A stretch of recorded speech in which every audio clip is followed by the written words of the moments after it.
Hello বন্ধুরা, কেমন আছো তোমরা? আশা করি তোমরা সকলেই ভালো আছো। তোমাদেরকে ভালো রাখতে নিয়ে চলে আসলাম আবারও একটা দারুণ ভিডিও। এই মুহূর্তে আমি দাঁড়িয়ে রয়েছি মানকুণ্ডুতে, আর এই মাত্র আমার সামনে দিয়ে বেরিয়ে গেল নেতাজিনগর সার্বজনীন জগদ্ধাত্রী পুজো কমিটির মা জগদ্ধাত্রী প্রতিমা। আর এছাড়াও আজকে অনেক ঠাকুরই যাবেন শোভাযাত্রার পথে, এবং তোমাদের সম্পূর্ণটা আমি শেয়ার করব। এই মুহূর্তে আমি তোমাদের এই ভিডিওর মাধ্যমে শেয়ার করব চন্দননগরের জগদ্ধাত্রী প্রতিমা যে গাড়িতে উঠছে, সেই গাড়িতে ওঠার মুহূর্ত। বেশি কথা বাড়াবো না, ভিডিওটা শুরু করবো। তোমরা এখনো যারা আমাকে চেনো না, আমি কৌশিক, তোমরা দেখছো আনকাট কৌশিক ইউটিউব চ্যানেল। চলো বন্ধুরা, বেশি কথা না বলে ভিডিওটা শুরু করা যাক। ঘড়িতে এখন 10টা 15। এই মুহূর্তে আমি রয়েছি এই পাশে, যেমন কানাইলাল পল্লী চলে যাচ্ছে, এই পারে চলে যাচ্ছে নতুন পাড়া, আর আমি রয়েছি স্টেশন রোডের ঠিক ওপরে। রাস্তার ওপরে আমরা দেখতে পাচ্ছি নেতাজিনগর সার্বজনীন জগদ্ধাত্রী পুজো কমিটির জগদ্ধাত্রী ঠাকুর, যেটা তোমাদেরকে আশা করি আমি দেখাতে পারছি। ঠাকুর এখন লরিতে উঠছে ধীরে ধীরে, সেই মুহূর্ত তোমাদের সাথে আমি শেয়ার করব।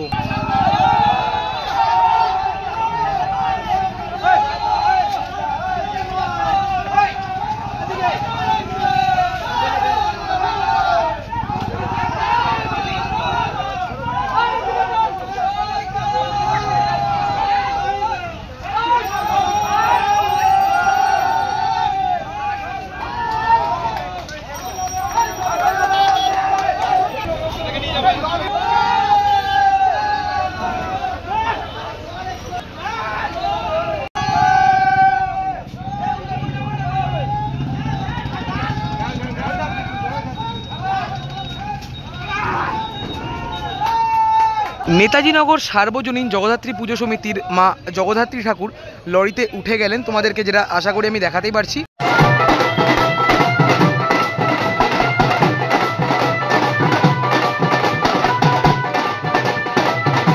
নেতাজিনগর সার্বজনীন শ্রী শ্রী জগদ্ধাত্রী পুজো কমিটির মা জগদ্ধাত্রী উঠে গেলেন লরিতে।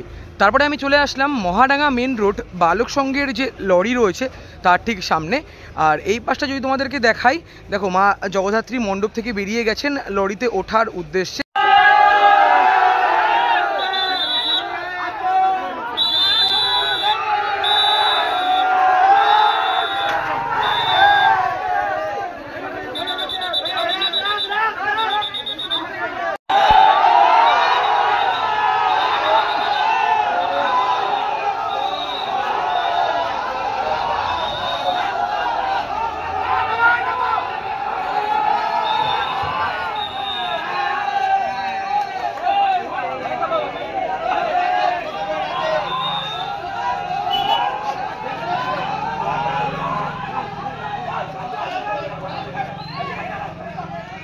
অবশেষে মহাডাঙ্গা মেন রোড বালক সংঘের মা জগদ্ধাত্রী প্রতিমা উঠে গেলেন লরিতে, তোমাদের আশা করি আমি দেখাতেই পারছি।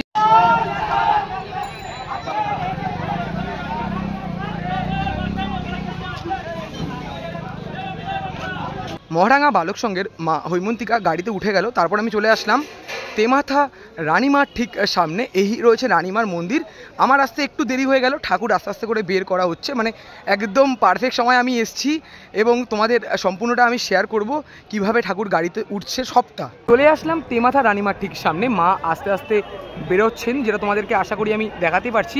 তেমাথা রানীমার ঠিক বিপরীত দিকে যদি তোমাদেরকে দেখাই, এখানে যেমন রয়েছে হরের পুকুরের মা হৈমন্তিকা, দারুণ লাগছে দেখতে, যেটা তোমাদেরকে আশা করি আমি দেখাতে পারছি। মানে এই পাশে তেমাথা রানীমা এবং তার ঠিক বিপরীত দিকে হরের পুকুরের মা হৈমন্তিকা। ওই দিকটার দিকে দাঁড়িয়েছিলাম, তারপর আমি এই পাশটার দিকে আপাতত চলে আসলাম। এদিকে হিউজ পরিমাণের ভিড় রয়েছে, আর এই পাশটা দিয়ে মা বেরাচ্ছেন ধীরে ধীরে, যেটা তোমাদের আশা করি আমি দেখাতেই পারছি। এদিকে যেমন ভালোই পরিমাণে ভিড় রয়েছে। আর যদি তোমাদের সামনের দিকে আমি একবার দেখাই, দেখো রানীমা প্রায় বেরিয়ে গেছে। ধীরে ধীরে রানীমা বেরিয়ে যাচ্ছেন মণ্ডপ থেকে, তোমাদের আশা করি আমি দেখাতে পারছি। আর এই জায়গাটা ক্রাউডটা একবার দেখো কতটা পরিমাণে ক্রাউড রয়েছে, এদিকেও যেমন ক্রাউড রয়েছে, আর এই পাশটার দিকে যদি তোমাদেরকে দেখাই, দেখো এই পাশেও হিউজ পরিমাণের ক্রাউড রয়েছে। তো আস্তে আস্তে করে তোমাদের সম্পূর্ণটা আমি শেয়ার করছি।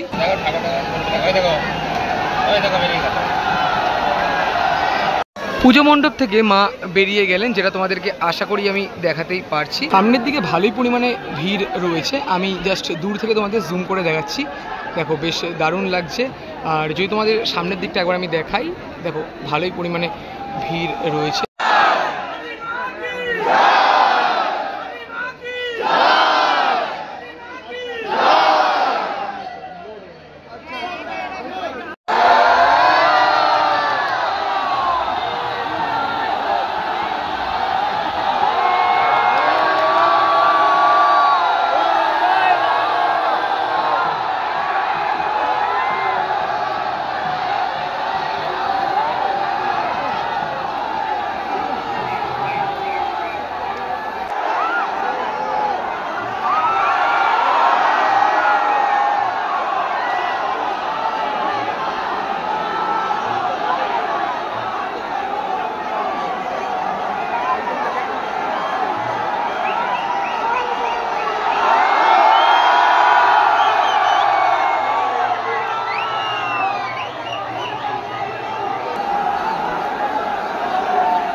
এই তো ছিল আজকের ভিডিও। এই ভিডিওর মাধ্যমে তোমাদের দেখালাম চন্দননগরের রানীমা গাড়িতে উঠে গেলেন। প্রায় 10টার কাছাকাছি আমি এসছিলাম, এদিক ওদিক ঘুরছিলাম। রানীমার পাশাপাশি আরও দুটো কমিটির আমি তোমাদের ঠাকুরের যে গাড়িতে ওঠার মুহূর্ত, সেই মুহূর্ত শেয়ার করলাম। ভিডিওটা আমি আর বেশি বড় করলাম না। ভালো লাগলে অবশ্যই তোমরা লাইক, কমেন্ট, শেয়ার এবং সাবস্ক্রাইব করে আমার পাশে দেখো। আমি দেখলাম অনেকেই আগের বছরের ভিডিও আপলোড করছে এই বছরে। কেন ভাই? তোমরা যদি করার হয় এই বছরের ভিডিও এই বছরেই আপলোড করো, তাহলে সেই জিনিসটা বেশি ভালো দেখায়, আমার তো মনে হয়। তো তোমাদের কি মতামত অবশ্যই তোমরা জানিও। চলো আজকের মতো টাটা।